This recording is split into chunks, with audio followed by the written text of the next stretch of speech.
नमस्कार, आदाब, सत श्री अकाल। मैं हूं आपका दोस्त अन्नू खान और आप देख रहे हैं न्यूज एक्टेंशन।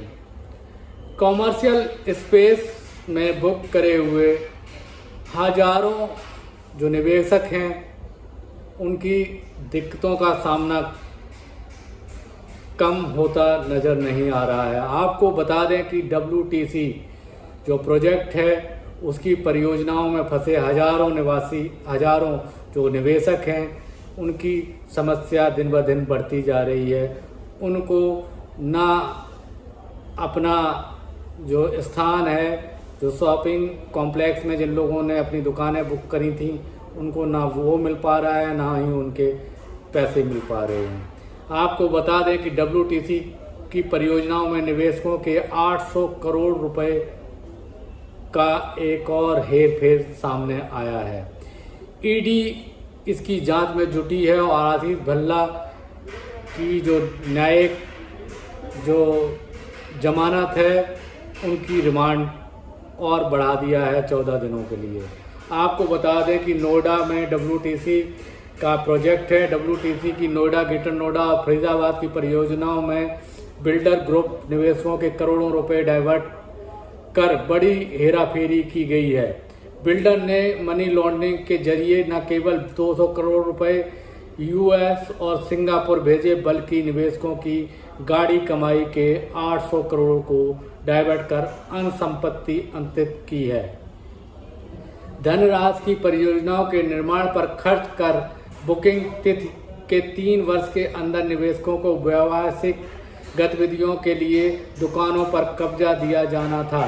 बिल्डर द्वारा निवेशकों को जमा धनराशि को निर्णय पर खर्च न करने की वजह से परियोजनाएं पूरी नहीं की गईं। बुकिंग पर 8 वर्ष बाद भी निवेशक दुकान और अन्य स्पेस पर कब्जा लेने के लिए भटक रहे हैं और धरना प्रदर्शन कर रहे हैं, जबकि बिल्डर और उनकी धनराशि से अन्य जगहों पर अपने लिए और संपत्ति अर्जित करने में लगा दिए पैसे। अधिकांश निवेशक ऐसे हैं जिन्होंने बैंकों से ऋण लेकर बिल्डर को इस उम्मीद में पैसा दिया था कि शीघ्र दुकानों और कमर्शियल स्पेस मिलेगा तो वह परिवार की रोजी रोटी के लिए कार्य कर सकेंगे। बिल्डर ने संपत्ति बढ़ाने के लिए निवेशकों के सत्यों पर कुठाराघात कर दिया गया है। आधिकारिक सूत्रों के अनुसार प्रवर्तन निदेशालय ईडी द्वारा अब तक की गई जांच में बड़ी धनराशि की हेराफेरी किए जाने की बात सामने आई है। इससे की वजह से ईडी द्वारा WTC के प्रमोटर आशीष भल्ला को 14 दिन के लिए और रिमांड पर लिया गया है। स्पेशल कोर्ट ने पहले 6 दिन के लिए रिमांड दिया गया था। यह बता दें कि WTC नोएडा, ग्रेटर नोएडा, फरीदाबाद में करीब कमर्शियल 12 प्रोजेक्ट हैं। इनमें 20,000 निवेशक हैं। सभी प्रोजेक्ट अधूरे हैं। निवेशकों ने करीब 5,000 करोड़ रुपए के गबन का आरोप लगाया था। शिकायत के आधार पर ईडी ने जनवरी में मामले की जांच शुरुआत की। बिल्डर द्वारा निवेशक से करीब 3500 करोड़ रुपए वसूलने की बात सामने आई है। ईडी की प्रारंभिक जांच में करीब 1,000 करोड़ की हेराफेरी का पता चला है। 200 करोड़ सिंगापुर और US भेजे गए। 800 करोड़ कहां डाइवर्ट किए गए हैं, इसका पर्दाफाश ईडी बिल्डर की रिमांड की अवधि पूरा होने के बाद कर सकती है। ईडी को कई ऐसे साक्ष्य हाथ लगे हैं कि जिससे जाहिर होता है कि सुनियोजित पूंजी योजना निवेशकों के धन की हेराफेरी अन्य संस्थाओं के नाम पर संपत्ति अर्जित करने की साजिश बिल्डर द्वारा की गई थी। ईडी ने सबूतों के साथ छेड़छाड़ करने के आरोप में आशीष भल्ला को 7 मार्च को गिरफ्तार किया था।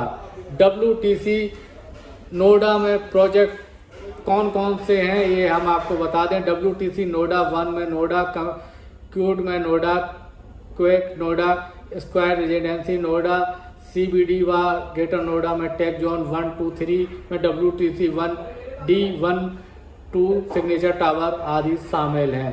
अभी तक 200 करोड़ रुपए की हेरा फेरी की बात सामने आई थी, लेकिन 800 करोड़ रुपए कहाँ गए, जांच में यह पर्दाफाश होना है। और 20,000 निवेशक जो हैं उनके पैसे इन प्रोजेक्टों में फंसे हैं। जबकि देखने वाली बात यह भी है कि बिल्डर नए नए प्रोजेक्ट लॉन्च करते जा रहा है और पुराने प्रोजेक्ट सारे फंसे हुए हैं। आप देखते रहें, बने रहें हमारे साथ और न्यूज़ एक्सटेंशन को सब्सक्राइब करना ना भूलें। धन्यवाद। WTC परियोजना में निवेशकों के 800 करोड़ से ज़्यादा पैसों की हेराफेरी का भी मामला सामने आ रहा है और ईडी भी जांच में जुटी है। प्रमोटर आशीष भल्ला को 14 दिन की रिमांड पर दोबारा लिया गया है। और मेरे साथ बैठे हैं विपुल गुप्ता जी, जो कई वर्षों से जो WTC है, भूटानी ग्रुप है, जिनका जॉइंट वेंचर है आशीष भल्ला और आशीष भूटानी का, उससे पीड़ित हैं, उसकी लड़ाई लड़ रहे हैं। हम उनसे ही जानेंगे कि कहाँ तक उनको न्याय नहीं मिल रहा है। अभी हाल ही में उन्होंने जो इसके प्रमोटर हैं आशीष भूटानी ग्रुप के, उन्होंने अपना हाथ खींच लिया है। कहते हैं कि हमें उससे कोई मतलब नहीं है, जबकि आप लोग कहते हैं कि पैसा आशीष भूटानी के पास भी गया है। तो क्या आपकी राय है विपुल गुप्ता जी? नमस्कार भाइयों और बहनों, आप लोग को मैं बताना चाहता हूं कि हम कई सालों से संघर्ष कर रहे हैं। ये इनकी पहली, आशीष भल्ला जी की पहली स्कीम थी tech 1 tech 2 Jamuna expressway पे टेक जोन में, और वहाँ पर 2013-14 से वो स्कीम है। उसमें ये कुछ सालों का रेंट देने के बाद इन्होंने रेंट देना बंद कर दिया। ये हैबिचुअल ऑफेंडर हैं। ये 2009 से कर रहे हैं। इनकी पहली जो कंपनी थी AN बिल्ड वर्ल्ड थी। इन्होंने WTC से ब्रांड फ्रेंचाइजी लेते हैं, उसके बाद उस पर लोगों से पैसा इकट्ठा करते हैं एश्योर रेंटल बेसिस पे, उस पर काम नहीं करते हैं। इस पे पहले भी हम लोगों ने वीडियोस बनाए हैं, सर्कुलेट किए हैं। अब इस मुहिम को चलते हुए हमने लेटेस्ट एक प्रेस कॉन्फ्रेंस की थी। प्रेस कॉन्फ्रेंस में नोएडा के सभी हमने जर्नलिस्ट को और मीडिया कर्मियों को बुलाया था और अपनी बात साफ साफ रखी थी। इसके बाद हमारी प्रेस कॉन्फ्रेंस में भी कुछ ऐसे जर्नलिस्ट आ गए थे, बेसिकली कुछ ऐसे, तो हमने सब मैटर्स को क्लियर कर दिया था। अब उसके बाद एक प्रेस कॉन्फ्रेंस और की गई। फरीदाबाद का एक स्प्लिंटर ग्रुप है, फरीदाबाद के सारे लोग नहीं है, करीब उसमें 350 लोग हैं। उन लोगों ने एक प्रेस कॉन्फ्रेंस और की और उस प्रेस कॉन्फ्रेंस में वो किसी को बेनिफिक्टर दिखा रहे हैं, पर जबकि ऐसा है नहीं।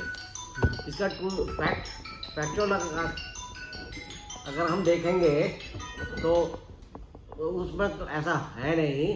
तो मैं सभी अपने मीडिया के मित्रों से बोलता हूँ कि अगर एग्रीमेंट बना था भूटानी और भल्ला जी का, तो वो एग्रीमेंट अगर इन्होंने तोड़ा है, ये अगर मीडिया में खबर दी है, तो उसका कोई डॉक्यूमेंट्री एविडेंस तो होगा।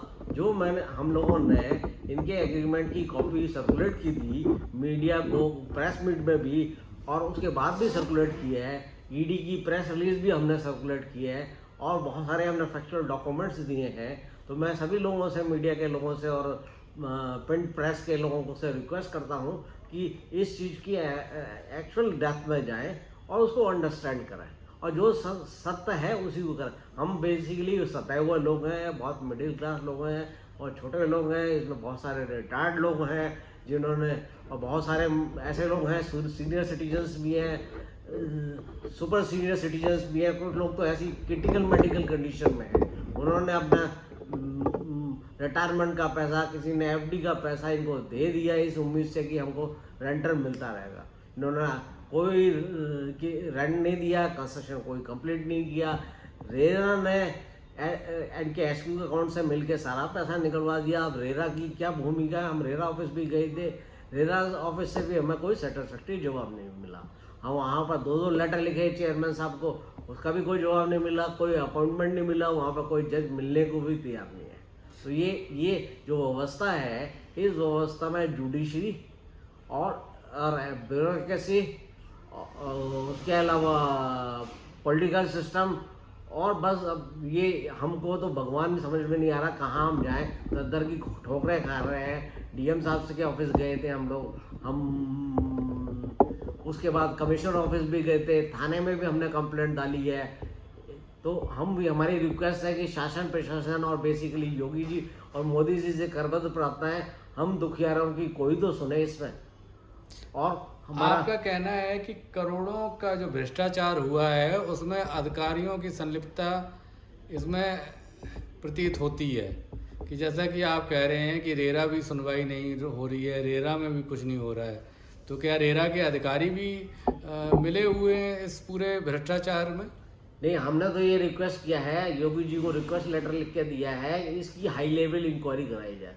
हमने तो योगी जी से भी कहा है कि हमको मिलने का समय दें, क्योंकि हम लोग जाके मिलना चाहते हैं योगी जी से। अब इतना 5,000 करोड़ का एक जो घोटाला हुआ है और जिसमें हम 20,000 टोटल बायर्स हैं, जो एक गिफ्ट सिटी अहमदाबाद का है, जैसे मोदी जी का जो ड्रीम स्टेट है और जिन्होंने डेवलप किया है, उसके बाद और प्रोजेक्ट भी है, ड्रीम प्रोजेक्ट भी है उनका।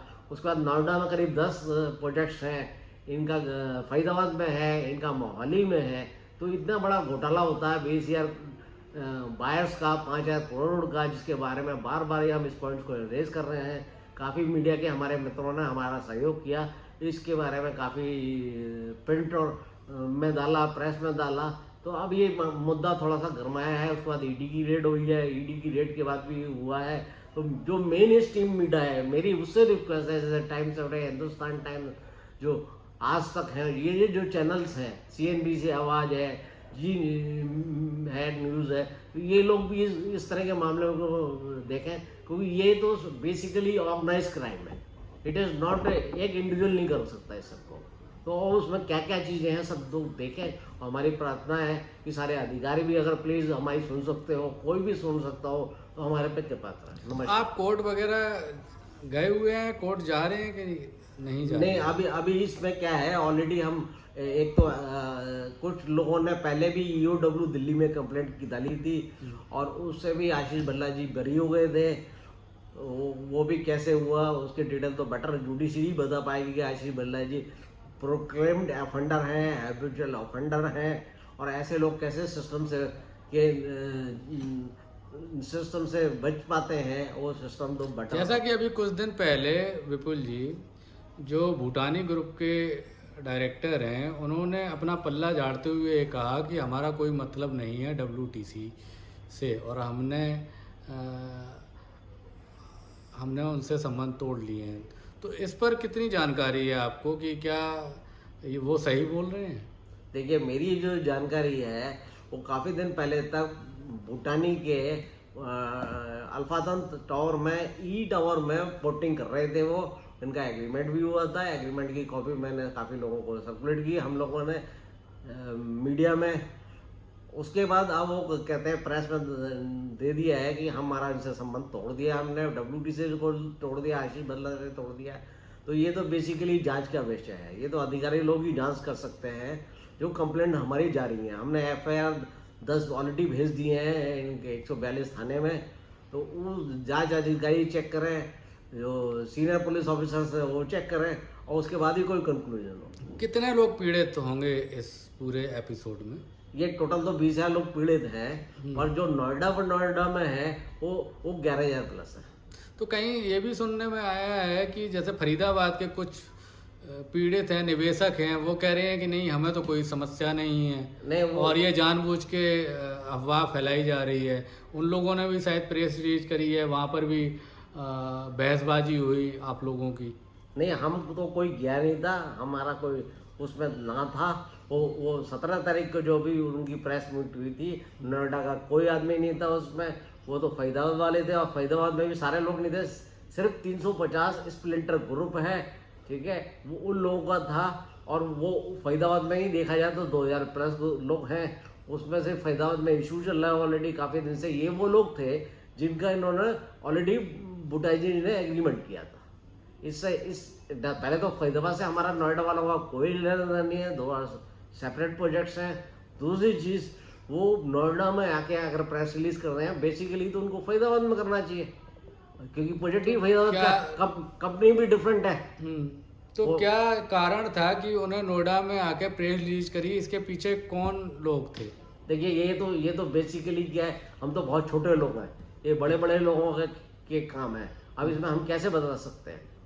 हमारे तो, और हम लोग जैसे छोटे लोग हैं, हम तो कभी भी किसी भी समस्या में फंस सकते हैं, तो हमारी तो हिम्मत भी नहीं होती है। आप न्यूज एक्सटेंशन के माध्यम से मुख्यमंत्री योगी जी से क्या कहना चाहते हैं? मैं तो मुख्यमंत्री योगी जी से बोलना चाहता हूँ, आपने जैसे विधानसभा में स्टेटमेंट दिया कि जो बिल्डर बड़े बड़े बिल्डर्स हैं उनको किसी को बख्शा नहीं जाएगा। जैसे अंसल पे कार्रवाई हुई वही सेम कार्रवाई WTC पे होनी चाहिए, और उन्होंने बोला मैं आकाश पाताल से निकाल लूँगा, वो सेम कार्रवाई होनी चाहिए। और योगी जी हमें टाइम दे तो हम अपनी कैसे भी किसी तरीके से मिलने का, चाहे 5 मिनट का दें, 10 मिनट का दें, या कोई और सीनियर मिनिस्टर मिले हमसे, तो हम सारी चीज़ों को समझा सकते हैं, बता सकते हैं। थैंक यू हमारे साथ जुड़ने के लिए। देखते रहिए न्यूज एक्सटेंशन नमस्कार। और चैनल को सब्सक्राइब करना ना भूलें।